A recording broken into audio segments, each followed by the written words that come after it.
moderator of this session. I'd like to welcome you all to the Directions in Legal Education 2020, the Conference on Teaching and Learning in Law.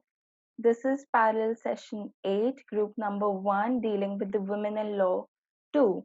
On your screen, you can see the housekeeping rules. I request all of you to please go through these rules and strictly adhere to the rules present in front of your screen.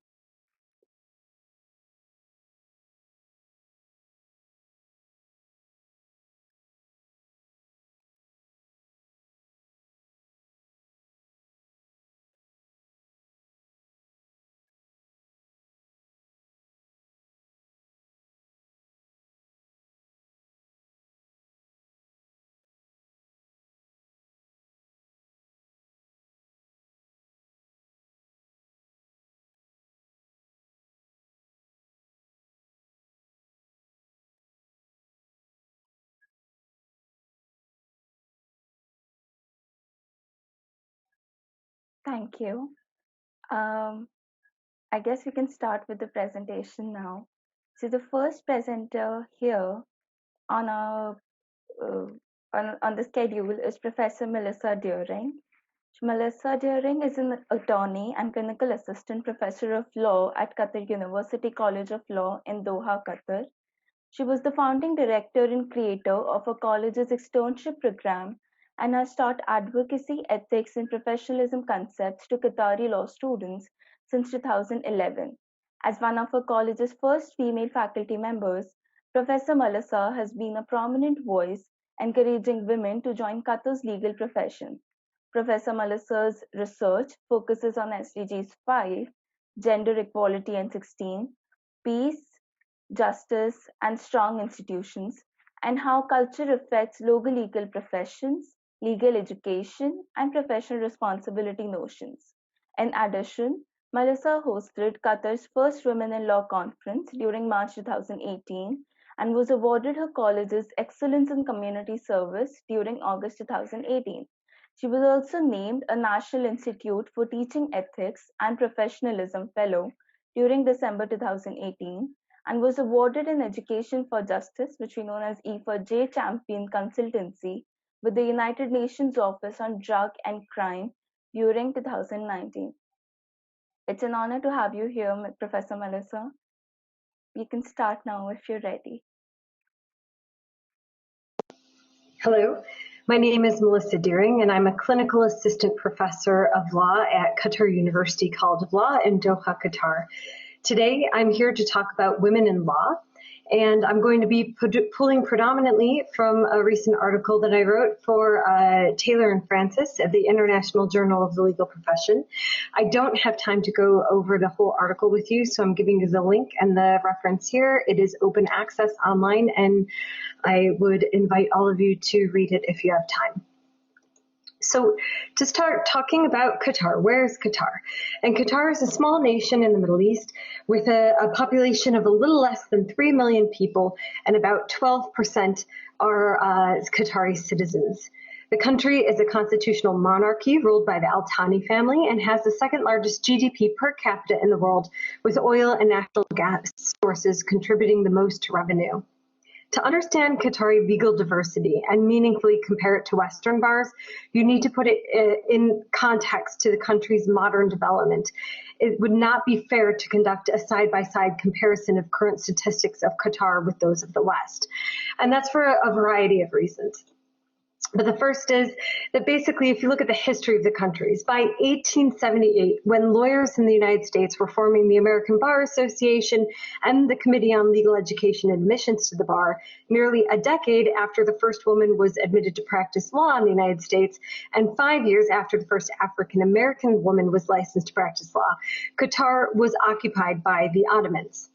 By the 1930s, when women in the United States had been admitted as members of the ABA, the American Bar Association, and had already formed the National Association of Women Lawyers, there were more law students registered in U.S. law schools than there were residents living in the state of Qatar.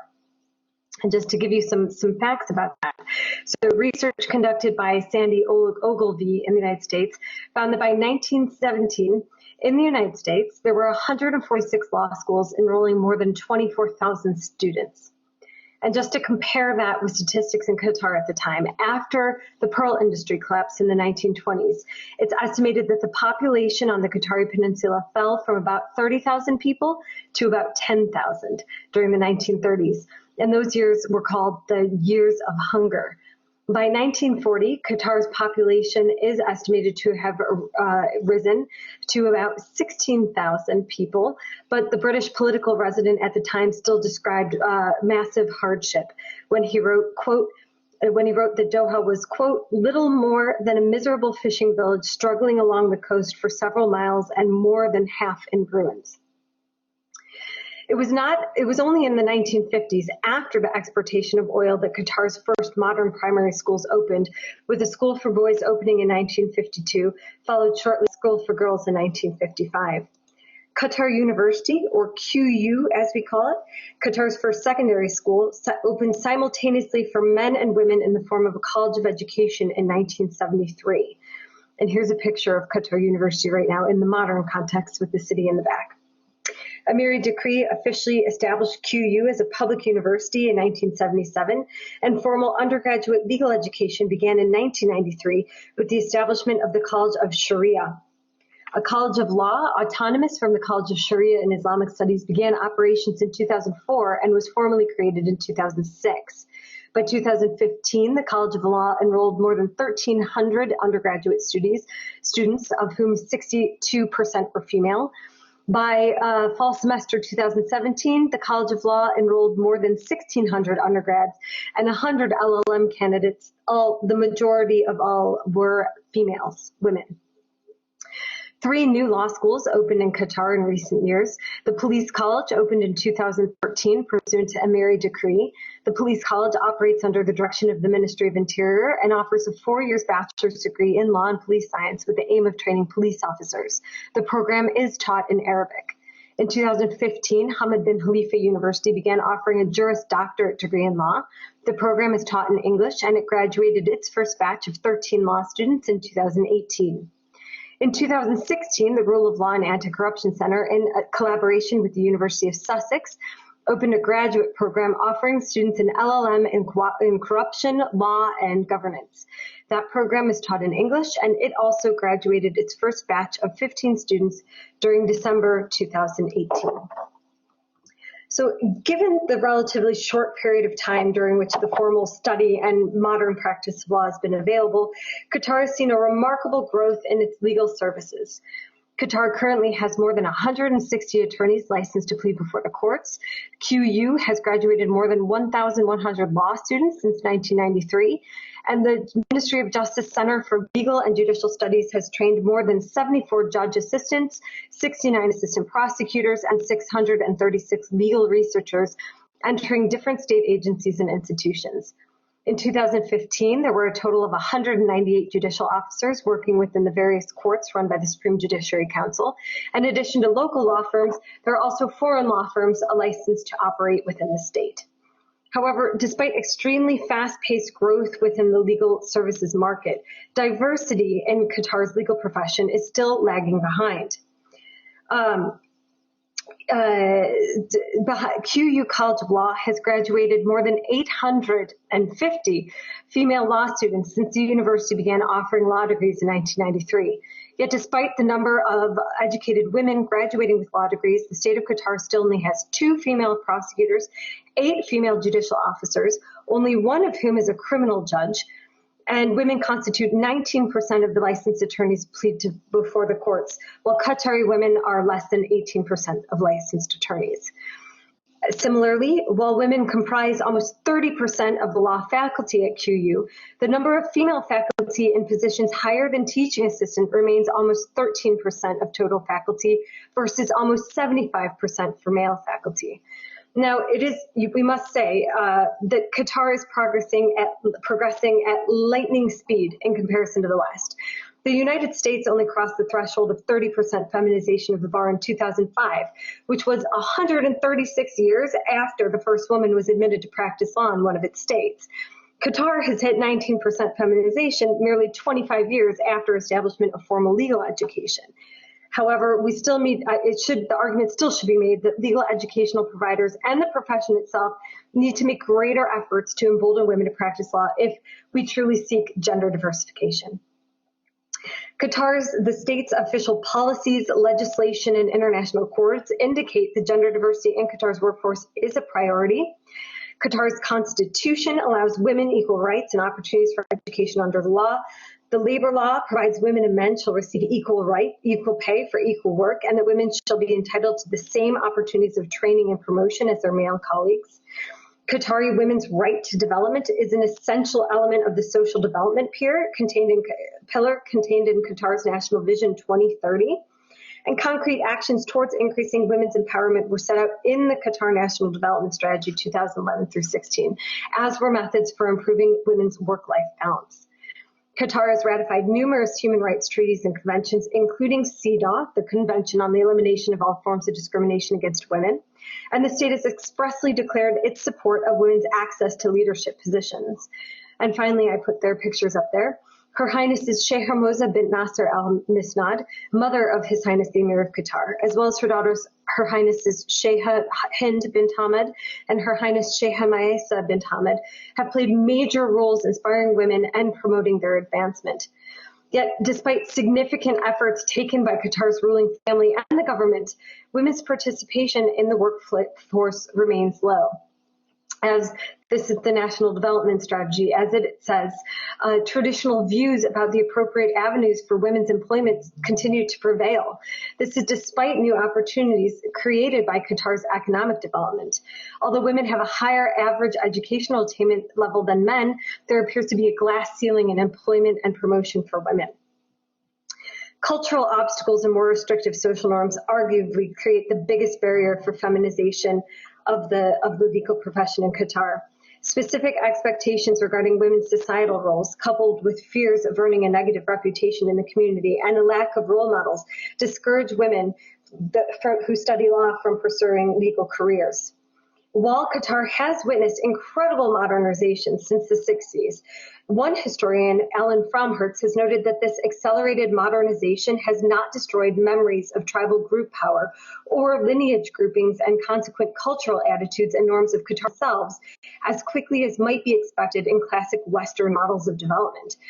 He goes so far as to argue that the hold of tribal tradition is often increased, not decreased, by wealth and the pursuit of acceptable social status within an extremely wealthy but lineage-based society. A 2017 study by Dr. Kaltham Al-Ghanem, also at Qatar University, studied Qatari nationals' perceptions of women's rights, and her findings confirm Dr. Fromhertz's view. Dr. Al-Ghanem found that 75% of respondents believed Qatari women should obtain their husband's permission prior to working, and neither age nor educational attainment mattered regarding men's attitudes on this opinion. Additionally, she found that 65% of respondents agreed with the statement that Qatari married women should work only when they have their husband's permission, and the majority of respondents strongly agreed with the statement that only certain jobs are suitable for Qatari women. Dr. Ghanem discovered about 50% of the men surveyed did not believe women should work in gender-mixed workplaces, and female respondents with more education were slightly more positive about this idea. Dr. Ghanem found that there was not widespread support for women working in legal professions.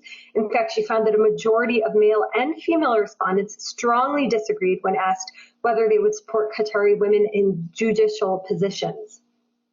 Now, she did find that more respondents strongly agreed than strongly disagreed with the proposition that more Qatari women should work as lawyers. So based on the overall number of responses, there is an argument that can be made that attitudes regarding women practicing law as lawyers are changing for the positive. However, while Qatari society may be more accepting of women practicing law, this change does not appear to be encouraging more female law students to pursue legal careers. Many Qatari female undergraduate students studying law at QU express that they are not interested in becoming licensed attorneys.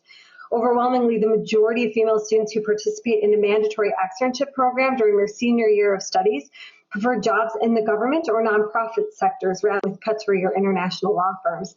And this figure is in line with College of Law alumni statistics that measure only about 6% of total graduating students from QU choosing to become licensed attorneys. Now, there is some research suggesting that women naturally enter the practice of law as lawyer density, or the number of lawyers per member of the population, increases.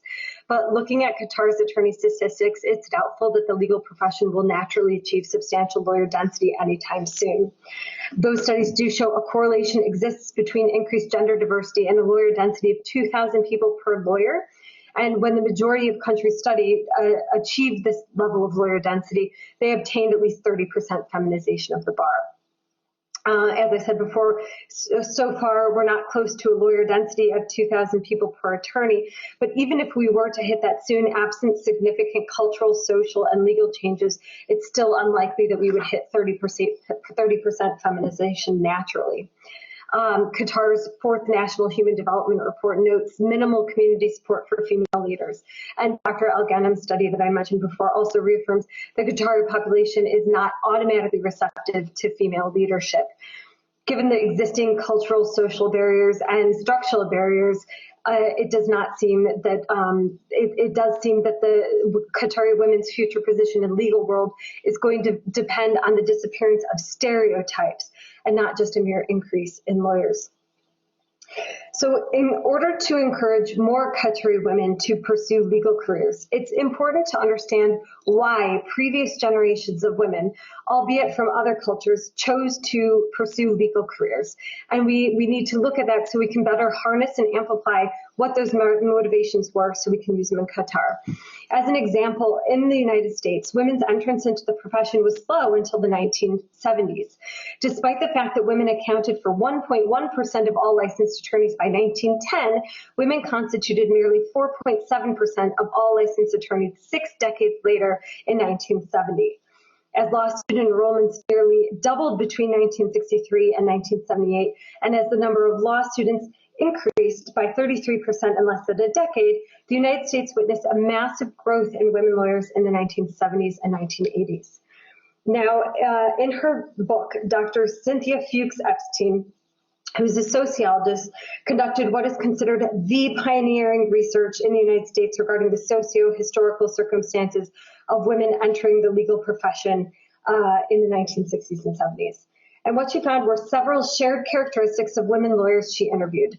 First, the parents of the women lawyers were more educated than other parents. Second, a significant percentage, almost a quarter of the mothers of the women lawyers had a college or professional degree.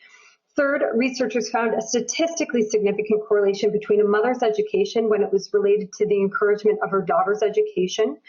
Fourth, a significant amount of the women lawyers expressed that their mothers possessed unusual vigor and managerial skill, and described their mothers as doers in either the professional or avocational. And fifth, the women who attended college in the 1960s and 70s were more affected by their peers in deciding on law as a career than preceding generations. Now, I'm already over on time, so I don't have time to analyze all of the ways that the women in Qatar now are similar to the women in the 1960s and 70s. But I do in the paper, so I would very much encourage anyone who's interested in this topic to read the paper. I will say that while they might seem different at first glance, when you look closer, Qatari women entering law today share many traits with American women who entered the law in the 60s and 70s in the 60s and 70s. As Dr. Fuchs-Epstein noted, in the 60s and 70s, many complex factors led to the dramatic growth in women's law enrollment in the United States, including an increase in demand for legal services due to a growing economy, increase in community concern for individual rights and egalitarianism, rising attorney salaries, more complex and increased government regulation, and a substantial amount of youth interested in pursuing law to accomplish socially oriented goals. Today in Qatar, most, if not all, of these same factors are currently influencing Qatar's legal profession, as the state is playing a more significant role in world business and politics. Similarly, in the 60s and 70s in the States, female attorneys entering the job market faced career choices structured by the interplay between discrimination, adaptation to that discrimination, and opportunity. And today in Qatar, just as similar to then, many legal employers believe that women's clustering in certain professions, such as government employment, reflects women's preferences and not necessarily the results of a system of gender stereotyping, explicit, implicit discrimination, and bias.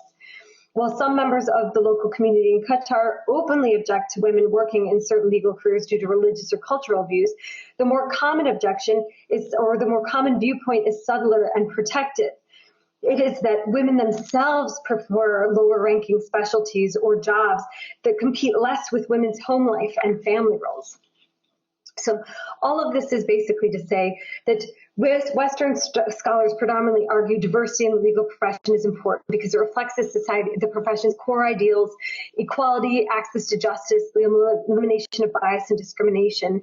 They argue that when the bar reflects a diverse array of lawyers and bench reflects a diverse array of judges, public has greater trust in the mechanisms of government and the rule of law, and that diversity is important in the in law schools because law graduates possess skills and social networks preferred for civic leadership positions, and they frequently represent a significant proportion of the country's leadership.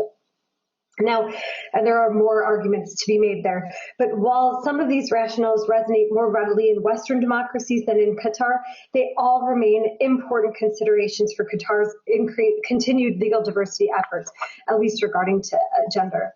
What I want to conclude with is I just want to leave it that when women enter the practice of law, they encourage and support the entrance of other women into the profession. Eventually, once women are represented in legal institutions and the judiciary, women are able to reshape and adapt laws and their application. We need this a group effort. Increasing diversity should not be viewed as the sole responsibility of the women choosing to be socially deviant. To quote Dr. Fuchs Epstein, society must be prepared to redefine certain aspects of humane concern, not as women's work, but as the work of all. And I'm just going to close it out with this picture of the Women in Law conference that we held in 2018, and a very strong quote from Al-Reem Al-Naimi, who was a female judicial trainee during the conference. Thank you so much. I apologize for going over, and I look forward to questions. Thank you. Thank you, Hello. Melissa. Hello. If anyone has any questions, you're requested to send them to me in the chat box. And again, that article is open access, so it's free. So if anyone is interested in this topic or is interested in any of the books I referred to or any of the research I referred to, you can find it all on there. I'm really sure the article would be really engaging, Melissa. That was a great presentation, and I will for sure go and read your article. Thank you. Yes, we still have 3 minutes in hand. If anyone has any questions. And I can give an update if we're waiting for questions. So later I'm going to talk about women, peace, and security, which actually has been the avenue that I've taken to teach and to encourage women to enter the law here. What I found in the Middle East, I've lived here 10 years, and what I found is if you use I tease and say the F word, feminism. If I say feminism here, it has such a negative connotation. And in fact, even when you talk about subjects that I thought were pretty readily accepted, such as Islamic feminism, I've discovered that they are not well perceived out here by a majority of people. So when I'm talking about women entering the law here, I'm coming up against people having long established feelings that this isn't something that should be happening. They're scared of saying the word feminist or anything having to do with feminist principles about why. And also when I start talking about fairness or why, or those pretty much fall on deaf ears of people who've already made their decisions of why or why not they can or cannot practice law. So where I found a real avenue has been the Women, Peace, and Security Agenda, which is a United Nations Security Council resolution and multiple resolutions. There are 10 of them that actually stand for women's equality as being a security factor, and factoring into international security and national security. And when I take that approach, it works so much better. You can talk to people about women not participating as judges as an international security concern. You can talk about women not being part of the leadership because it's an international security concern. You can bring all that research into it, which I'll talk about later. And people won't necessarily have arguments, versus if I start to talk about fairness or some of the reasons why the West typically says that we need a diverse bar and bench, you will be met with I will be met with confrontations. So I don't know if anyone has questions, or if anyone even wants to just talk about what it's like in their country. Are you experiencing the same thing? I would have loved to engage into that discussion, Melissa, but unfortunately the time is up. We'll have to start with the next presentation. We can talk about this in the next presentation. I'll be looking forward to that.